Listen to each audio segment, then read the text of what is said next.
Okay, so here is my unboxing video of the Blackmagic MiniPro. For all of you who remember my unboxing video of the first URSA PL, this is a follow-up. I was not planning on buying another Blackmagic camera, but if you were an original owner of the URSA, what a lot of people call the URSA Major, they gave you a loyalty pricing discount on this camera, and there's a lot to like about this camera, and I'll talk a little bit about that as I unbox it so that this video doesn't get too long. So here we go.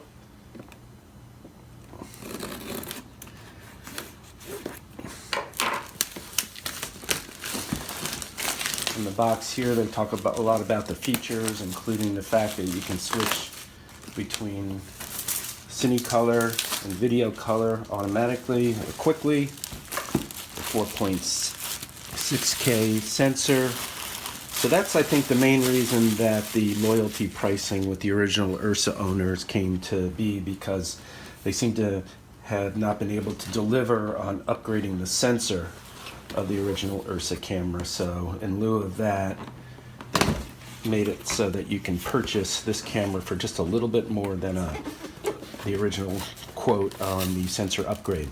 So you've got the welcome package, software manual, which was sort of a thing that every Blackmagic camera comes with.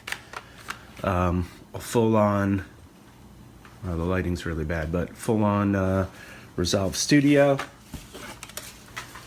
Let's see, instead of that nice sort of rubberized packaging material, you've got sort of a nice clean foam that doesn't fall apart and leave debris all over your camera. Alright, so here's the camera. It comes with the handle pre-installed, which is pretty nice. It's got a nice weight to it. It's not terribly light, it's not terribly heavy, but feels kind of robust. Got a top mount plate already installed.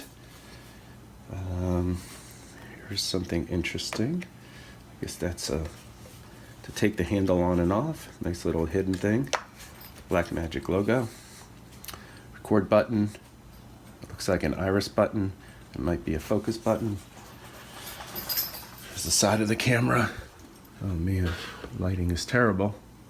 Sorry about that. But you got a little LCD window, a bunch of preset function buttons, some audio buttons, iris focus program, very much like the original URSA. You could actually hook an SDI cable from another camera to here and check on that framing by pressing that button. Some traditional switches, which have been, you know, up until now, recently, not a thing that Blackmagic has been doing. I should have lit this, but anyway. ISO, shutter, white balance, two function buttons, high frame rate button, record button, monitor, iris, H phone. Not sure what that is. Another new feature for the first time, I believe, Blackmagic camera with an ND wheel. There we go, ND wheel. Built-in microphone. Okay, front auto white balance in that traditional auto white balance place. Quick white balance. I'm not a big white balancer. I like preset, but it's always good to have that. Cap. This is very nice for the B4 people. This is one of the reasons I bought this camera, was so that I could use the B4 lenses that I have left over from my Panasonic VariCam. SDI out, which I assume is for a EVF. 12 volt power, which is also to help power EVF. Back to the handle, and then in the back, we've got the 4-pin DC 12 volt in, time code in, SDI in, again for monitoring another camera, SDI out for putting a monitor either on this rig or off to the client. Okay, so let's open up the LCD screen. We've got a very robust hinge. We've got a little clear plastic protecting the screen. Rather nicely sized. I don't know how big that is. Maybe 4 inches, maybe 5.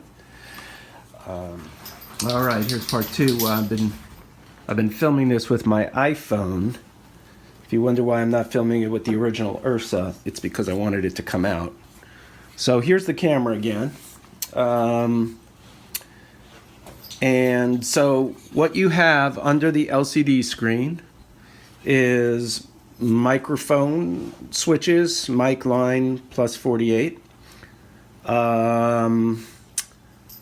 You've got some focus peaking program menu. Some of these are repetitive from the outside, but you know, here you go. You can watch this screen hit peaking, hopefully, and get a nice focusable image. You've got some playback options here, and of course, you've got the CFast slots. You've got an SD CFast switch. The SD cards go right in between the CFast slots. And then you've got a little USB thing here, I guess. Gee whiz, that's really terrible. But there you go, little USB port. That is about it. The camera comes with some mounting points, obviously, for a plate, but obviously you need some kind of hardware down here to put rods onto the camera. Let's see what else is in the package. You've got what I assume is what they call a lank cable. You got a little pad here for your pistol grip. Got a little box of goodies, which is labeled power supply. Right, so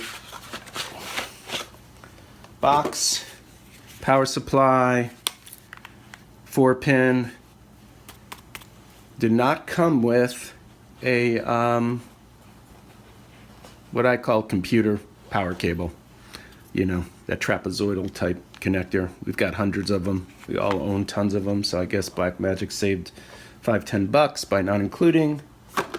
And then, of course, your magical plate adapter cable for putting the plate on the back of the camera, because it does not come with a plate. That plate is on order. I decided to go with the blue shape because of it has a number of different D-taps and USB connectors. Anyway, little headphone jack back there. So that's it for the Blackmagic Pro. I hope you found it slightly informative. Thanks. Bye.